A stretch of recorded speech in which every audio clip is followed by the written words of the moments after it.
that's when I realized like he had the best voice ever. Period. He Mm, has the best voice in rap because you could put him on an Aaliyah song, Back in One Piece. You mm. could put him on a J.O. Felony song. I can give it to you, but what you gonna do Do with with it? it. Like Yeah. you could put him on that. You could put him on Swizz. You could put him on. I mean, he just his voice worked. Mm, Like there's certain people like their voices can only hit certain spots. Like a nasally like Be Real or Danny Brown voice, you mm, can't put them on certain production because their voice clashes with that. mm. And then you can have other people that have smoother voices but they don't have any power. Yeah. So it's an interesting dynamic. With him, you could put him on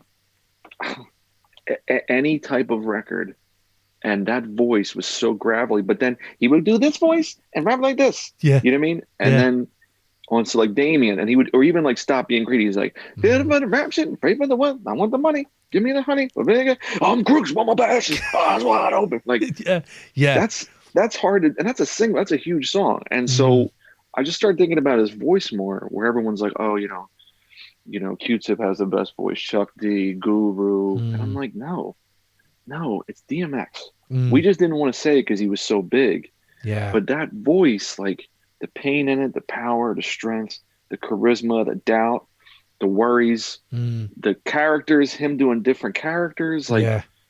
he just had the best voice because Mm. even as he got older and like his songs weren't as relevant, you hear that voice, you know what that is, that growl, like Mm.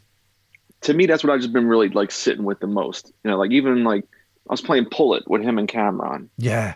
Yeah. Cameron sounds like a little kid next to him. He's like, "Oh, but that's easy, damn it, and he's like, "Oh, let's get it on, baby." Like and I Yeah. love Cam like so much, but he just pushed Cameron out of the way. It's like, this is your song, it's my record. Get out Yeah. of here.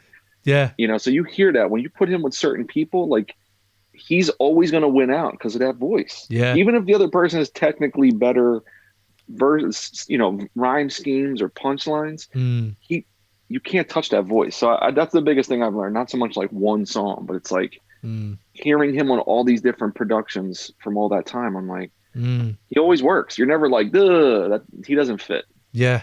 You Yeah. know? It's interesting because his voice as well, I think married up to that, some of his hook writing and harmonies are so infectious Oh to my God. either bring your whole crew because it's a bigger piece of cake for me to chew a hole through. But that being one of the hardest things I've ever heard in my life.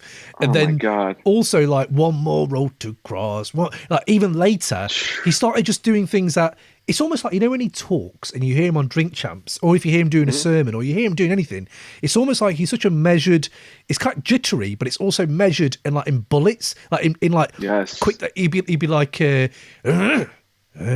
Yes. and you're like, even the way he talks is like that. Yes. And then, man, when it translated to him just flipping it, and he was playing women on tracks, and he was doing, and you're like, wow, Yes. this guy is just, And you can see yeah, where you can hear where Kendrick got a lot of his style from. 100%. The more you listen to X, you hear where like Kendrick doing like, "I am a sinner, no probably sin that Yeah, again," yeah. and then the rest of the verse he's like cool voice.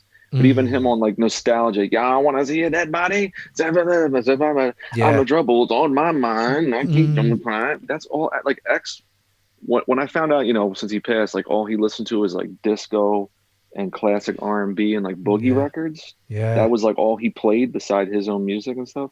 You Mm, catch like how fluid and how like how many pockets there are in those songs and how like his inherent musicality.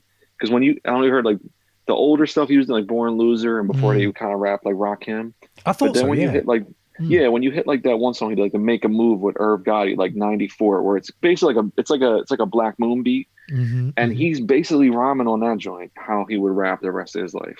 I gotta make a move. Yeah, It was just everything about it. There was just so much. Again, like even if the bars weren't like cannabis level writing, he's way more interesting to listen to cannabis. And I yes. loved cannabis. You know what I mean? Because he just. But again, that comes from like disco. Like Yeah. disco is not one thing. The whole song, boogie songs like R&B. There's changes, there's bridges, there's choruses, there's like parts Mm, where you're really sad and parts where you're really hype, and then parts where you come down. Like yeah. I think he just kind of absorbed that all of that time and just did it.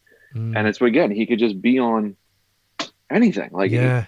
his voice, like I've been saying to people, his voice was LeBron James. Like you could take LeBron James, put him on any team in the NBA, and it's going to work. You put DMX voice on any type. He was even doing like a lot of dubstep songs before he died too, like more festival, like EDM joints. Yeah. Fits perfectly on that. Limp Bizkit, he fits perfectly on that. Yeah. Yeah. He fits perfectly into a Sum 41 video, bro. I'd forgotten about that. I was like, what? Hold on. He's just in this video with a quad bike. I forgot about this.